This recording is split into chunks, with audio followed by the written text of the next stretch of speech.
बहुत पुरानी बात है। एक गांव में शेखर नाम का एक आदमी रहता था। वह बड़ा मेहनती था, लेकिन गांव में कोई रोजगार नहीं था। उसने सोचा कि मैं शहर चला जाता हूँ, वहाँ मुझे मेरी योग्यता के अनुसार मेहनत के पैसे मिल जाएंगे।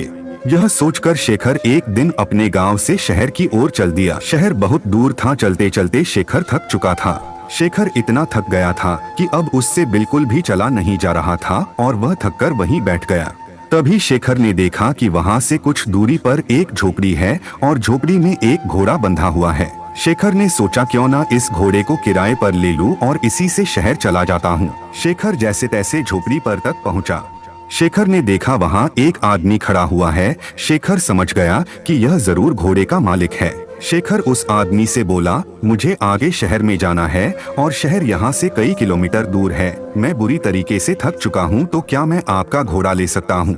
इस पर घोड़े का मालिक झुंझलाते हुए बोला, तुम्हें क्या मैं घोड़ा ऐसे ही दे दूं? शेखर बोला, मैं आपसे घोड़ा फ्री में नहीं लूंगा, इसके बदले मैं आपको घोड़े का किराया दूंगा। घोड़े का मालिक बोला, मैं तुम्हें घोड़ा किराए पर तो दे सकता हूँ, लेकिन मुझे अभी दूसरे गांव जाना है। अगर तुम मुझे उस गांव तक छोड़ दो तो मैं यह घोड़ा तुम्हें किराए पर दे सकता हूँ। शेखर झट से तैयार हो गया। शेखर घोड़े पर आगे बैठ गया और घोड़े का मालिक पीछे। गर्मी के दिन थे, बहुत तेज धूप थी। दोनों चलते चलते थक गए और पसीने से तरबतर हो गए। शेखर बोला, बहुत तेज गर्मी है और थकान भी बहुत हो रही है, कहीं थोड़ी देर आराम कर लिया जाए। दोनों ने इधर उधर देखा, लेकिन कहीं भी कोई पेड़ नहीं दिखा। तभी शेखर घोड़े से उतरा और घोड़े के ही छाव में बैठ गया। शेखर थोड़ी देर ही घोड़े की छाव में आराम कर पाया था कि यह सब देखकर घोड़े का मालिक बुरी तरीके से जल गया। घोड़े का मालिक बोला, मैंने तुम्हें घोड़ा किराए पर दिया है, उसकी छाया किराए पर नहीं दी। तुम हटो यहाँ से, इस छाया पर मेरा अधिकार है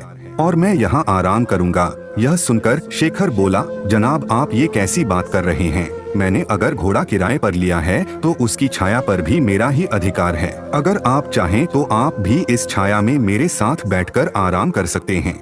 लेकिन घोड़े का मालिक बड़ा जिद्दी था। वह बोला, नहीं नहीं, इस छाया पर सिर्फ और सिर्फ मेरा अधिकार है और मैं ही इसकी छाव में बैठूंगा। तुम हटो यहाँ से। इतनी छोटी सी बात पर दोनों में जोर जोर से बहस होने लगी और बात तू मैं से हाथापाई पर आ गई। दोनों एक दूसरे से झगड़ने लगे और एक दूसरे पर लात घूंसे बरसाने लगे। सुनसान जंगल में उनके बीच बचाव करने वाला भी कोई नहीं था। दोनों की लड़ाई देखकर घोड़ा भड़क गया और वहां से भाग गया। थोड़ी देर बाद जब घोड़े के मालिक ने घोड़े को देखा तो वह कहीं दिखलाई नहीं दिया। यह देखकर घोड़े का मालिक बोला, अरे मेरा घोड़ा कहाँ चला गया? वह तो अभी नया है। उसने ठीक से घर भी नहीं देखा, पता नहीं वह कहाँ गया और अब मैं उसे कैसे ढूंढूं? तभी शेखर बोला, अच्छा हुआ तुम जैसे लोगों के साथ ऐसा ही होना चाहिए।